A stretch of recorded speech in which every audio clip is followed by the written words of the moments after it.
The Grand at 92.9 and Alanis Morissette and Guardian at 7:52. Boy, it's nice when even on the grayest of days, a little bit of sunshine peeks through the cloud. It starts to get you thinking about warmer temperatures.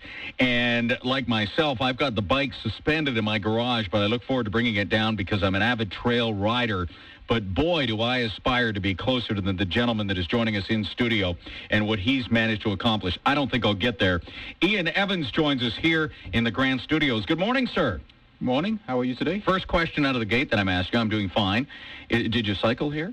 I did not cycle. You did not cycle here? No, I did not, no. Because as an avid cyclist, I know that there are some that never put it away for the winter. They're out there in any weather.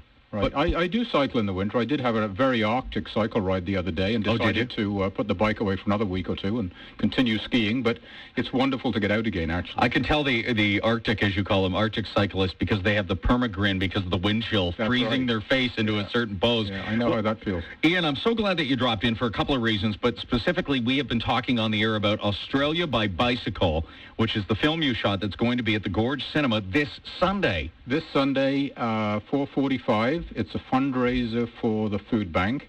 Fantastic. And very important, considering the space there, it is a cash donation, not a food donation. Okay. So anyone can come and donate whatever they feel is appropriate. And do you have a suggested donation? Not really. Okay. No, I didn't want to do that. I think it's really up to everyone that comes in as to donate what they can. So I know you've been on before, and you were telling me, and as soon as I heard your story, I thought McKim is going to love to meet you. You've already made that connection. You've already been on with Robin McKim on the station before, and I know he's an avid cyclist, and I was going to say I'm a wannabe cyclist, but I guess if you're cycling, you're a cyclist. I just haven't been to the level or the distance you're at. Right. But I've always found it really rewarding. Have you always been passionate about cycling? Yeah, pretty much, yeah. I mean, I cycled, of course, years ago. Cycle was to school, was to the church, was to work initially, and always used it for that purpose. But always loved cycle touring for its simplicity. It's almost like backpacking on a bike. You know, you feel very self-sufficient, and all the complexity of today's modern world has disappeared, and that's really what I like about it. And unlike a car where you really have to plan a lot of it in advance, you have a lot of freedom when you're out on your bike, right? But there were times on the Nullarbor Desert that I would have appreciated an air-conditioned car for a few miles. Well, yeah, sorry, I was talking about in Ontario cycling. I see. Yes, but you're right. So at some point you said to yourself, I think I want to go down to Australia and ride across it. How did that happen? Well, I've never been to Australia. I love an adventure like that, and for me, the timing was right to do that. And to do it alone was wonderful, and I thought it was a great way to see a small ribbon of the country, and I say that because you never really see that much of the country when you're cycling. You're right. Like 2 or 3 miles either side of the road, maybe. This is a good point. Now, someone who's just heard you say you cycled across Australia is caught by the fact you said you did it alone, because that would be the roadblock for a lot of people to say, wow, was there fear involved? Was there any of that, or did you always feel safe on the journey? Yeah, pretty safe. I mean, Australia can be a dangerous place, but I did go in the winter, and a lot of the poisonous I'm sorry, snakes, their winter or our winter? Their winter. Their winter, okay. Yeah, I went last summer, our time. So continue about the poisonous snakes, yes? Well, there were, the most poisonous snakes and spiders in the world, and you just have to be careful. But a lot of them were dormant in the winter. But it's really the isolation, and if something did happen. Right. But I really put that out of my mind. It wasn't stuff that I thought about constantly. Right. And everyone was very, very, very generous. And I hope that comes out in the movie on Sunday, that the generosity of the people and the wonderful Australians I met.